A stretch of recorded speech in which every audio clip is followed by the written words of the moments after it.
السلام علیکم ورحمۃ اللہ۔ شب برات، ہمارے یہاں شب برات کے معاملے میں افراد تفریق ہے، تین قسم کے فریق بن گئے مسلمانوں میں۔ آج میں نے جمعہ میں بھی یہ بیان کیا الحمدللہ۔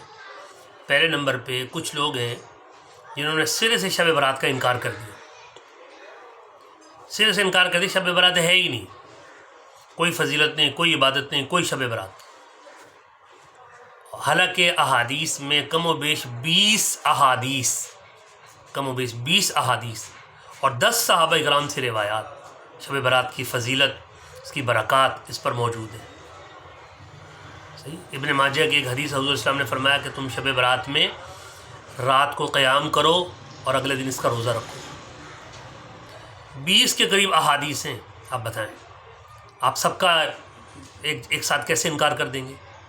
اگر ان میں سے ایک دو یا چند ضعیف ہیں تو ان میں مضبوط حدیثیں بھی تو ہیں، صحیح حدیثیں بھی تو ہیں، صحیح ہے نا؟ تو ایک فریق سے ہر چیز کا انکار کر دیا، یہ ایک غلطی پر ہے، ایک انتہا پہ۔ دوسری انتہا کیا ہے کہ ہم ہی مسلمانوں میں سے بعض لوگوں نے شب برات کے اندر وہ بدعات اور رسومات ڈال دی کہ شب برات کی اثر روح ہی فنا ہو گئی۔ کیا؟ مثال کے طور پہ آتش بازی، پٹاخہ بازی، مثال کے طور پہ مرد اور عورتوں کا جھنڈ کے جھنڈ پردہ بے پردہ قبرستان جانا۔ آپ شب برات میں قبرستان جا کے دیکھ لیں، عورتوں سے بھرے پڑے۔ مثال کے طور پہ قوالی کی محفلیں، مثال کے طور پہ نفلوں کی جماعت، صلاۃ و تسبیح کی جماعت، صحیح ہے؟ مثال کے طور پہ جو ہے نا اس میں میٹھا پکانا، حلوہ پکانا لازمی، ہم آپ کے یہاں بھیجیں، آپ ہمارے یہاں بھیجیں، یہ ساری چیزیں رسمیں، ان کا دین سے کوئی تعلق نہیں، صحیح ہے نا؟ نہ یہ فرض، نہ واجب، نہ سنت، نہ مستحب، بلکہ جب ان چیزوں کو آپ دین سمجھ کر آگے بڑھیں گے تو یہ بدعت بن جائے گی۔ تو ایک انتہا یہ ہوگی۔ میانہ روی اور اعتدال اور صحیح صورت کیا ہے کہ قرآن و حدیث میں جو فضائل موجود ہیں شب برات کے، ان کو تسلیم کیجئے اور جو احکامات ہیں ان پہ عمل کیجئے۔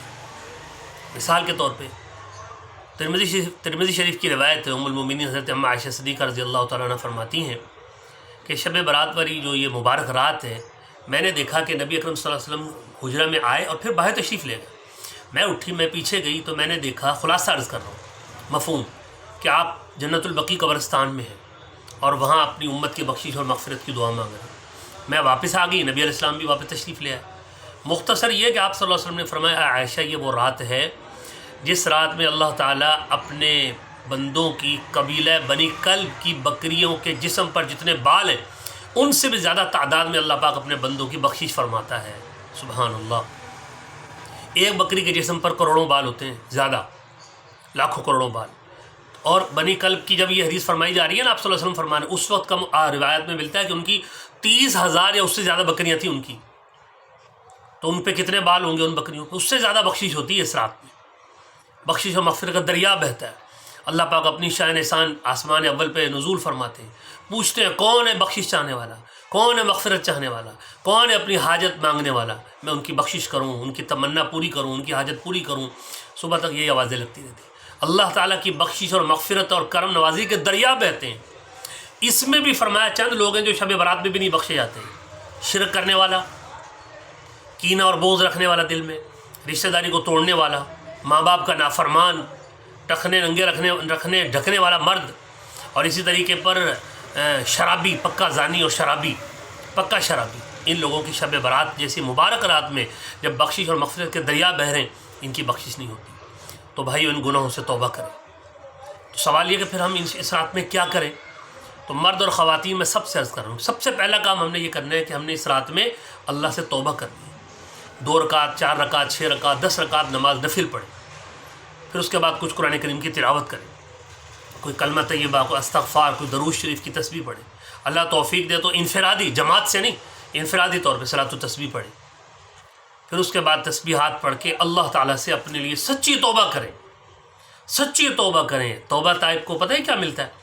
قرآن شریف میں اللہ فرمانے 19ویں پارے میں، سورۃ الفرقان کے آخری رکوع میں، إِلَّا مَن تَابَ وَآمَنَ وَعَمِلَ عَمَلًا صَالِحًا فَأُولَٰئِكَ يُبَدِّلُ اللَّهُ سَيِّئَاتِهِمْ حَسَنَاتٍ۔ جو سچی توبہ کر لیتے ہیں نا گناہوں سے، اللہ ان کے لاکھوں کروڑوں اگر گناہ ہیں وہ ختم نہیں کرتے، ان کو يُبَدِّلُ اللَّهُ سَيِّئَاتِهِمْ حَسَنَاتٍ، اللہ ان کے گناہوں کو نیکیوں میں بدل دیتا ہے۔ سچی توبہ کر لی، کروڑوں لاکھوں گناہ تھے وہ سب نیکیاں بن گئے۔ سبحان اللہ، کیوں؟ وَكَانَ اللَّهُ غَفُورًا رَحِيمًا، اور اللہ تو ہے ہی غفور رحیم، مہربان بخشنے والا۔ لہٰذا ہم نے سچی توبہ کرنی ہے، خرافات سے، بدعات سے، ان چیزوں سے ہم نے بچنا ہے اور سچی توبہ کا عزم کرنا ہے ہم نے، انشاءاللہ ہم نے بھی اور آپ نے بھی۔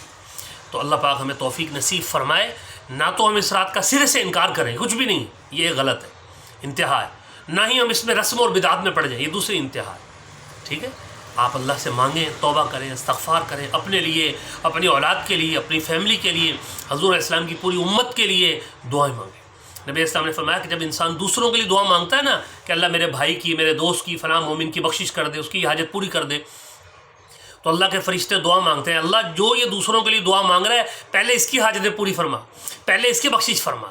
تو آپ جب دوسروں کے لیے دعا مانگیں گے اللہ آپ کی بخشش اور مغفرت کے بہانے بنا دے گا۔ اور اصل اور آخری بات، جیسے فرض نماز ہم پڑھتے ہیں نا، عشاء پڑھیں گے اس سے پہلے 4 سنتیں، فجر پڑھیں گے اس سے پہلے 2 سنتیں، ظہر پڑھیں گے اس سے پہلے 4 سنتیں، ٹھیک ہے۔ ایسے ہی جیسے یہ سنت کیا ہے اصل میں فرض نماز کی تیاری، ٹھیک ہے نا، اور جیسے اذان ہوگی تو یہ فرض نماز کی تیاری ہے، صحیح ہے نا، اور جماعت کھڑی ہوگی تو اقامت ہو رہی ہے کہ جماعت کھڑی ہونے کی تیاری ہے۔